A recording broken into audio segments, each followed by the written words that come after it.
प्रश्न विचारला की आज हल्ली सगळे राजकीय पक्ष जे मराठी मराठी मराठी करता जे पक्ष पुढे आले, मोठे झाले, जिंकून आले, सत्तेवर आले, मराठी हा विषय घेऊन मराठी माणसाची फसवणूक करू लागले असे पक्ष आजच्या तारखेला त्यांचा प्रचार प्रसार हा हिंदी भाषेत करू लागले. त्यांचे शाखांचे किंवा त्यांच्या ताल्ल्यांचे फलक आहेत हे सुद्धा हिंदीत लागू लागले आहेत. त्यांची पत्रकं हिंदीत जात आहेत. तर मग ह्याच्यावरती आपण काय केलं पाहिजे, मराठी माणसाने काय केलं पाहिजे? मराठी माणसाला कुठेतरी खंत आहे की आपली कुठेतरी फसवणूक होते. आपली मतं घेऊन, आपला आधार घेऊन, आपली अस्मिता, आपला पाठिंबा वापरून मराठी विषय ह्याने घासून गुळगुळीत केला, आपल्या मतामध्ये मोठे झाले आणि आता हे कुठेतरी परप्रांतीयांचं हिंदी किंवा गुजराती किंवा अरबी भाषांचं लांबूचल करू लागले. ह्याच्यात ते काय केलं पाहिजे हा एक प्रश्न आमच्या शिलेने विचारला. हे असं का करतात? हे आपलेच नेते आहेत, आपले लोकप्रतिनिधी आहेत, आपल्यामध्ये मोठे झालेले मराठी नावाचे नगरसेवक, लोकप्रतिनिधी, आमदार, खासदार इतर भाषेमध्ये प्रचार का बरं करत असं याचा विचार करा तुम्ही.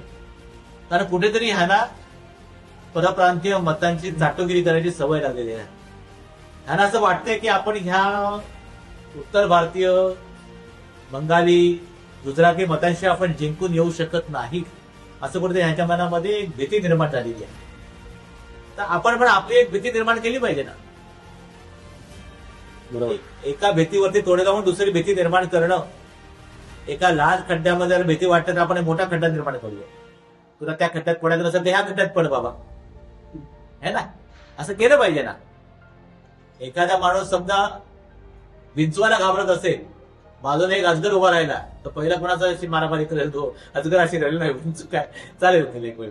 तसं ही जी मतपेटी आहे ना परप्रांतीय निर्माण केलेली, त्या मतपेटीला तोडणारी मराठी अशी मतपेटी आपण निर्माण केली पाहिजे.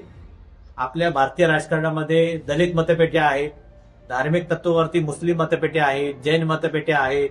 हल्ली तर लहान लहान गोष्टी ब्राह्मण, वैष्णव अशाही स्वामीनारायण अशा मतपेट्या निर्माण व्हायला लागले आहेत. बहुसंख्यांचा 11 करोड मराठी माणूस मराठी मतपेटी निर्माण करू शकत नाही. केली पाहिजे ना आपण. याला भीती का वाटत नाही हो?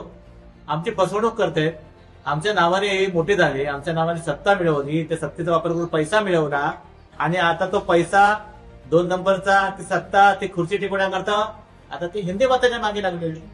यांना भीती वाटत नाही का की पुढल्या निवडणुकीमध्ये आपण यांना पाडू? ही भीती निर्माण करण्याकरता मराठी मतपेटी निर्माण केली पाहिजे. याला कोणी संदेश पोचवा, यांच्या पक्षनेत्यांना, यांच्या पक्षांना, वरिष्ठांना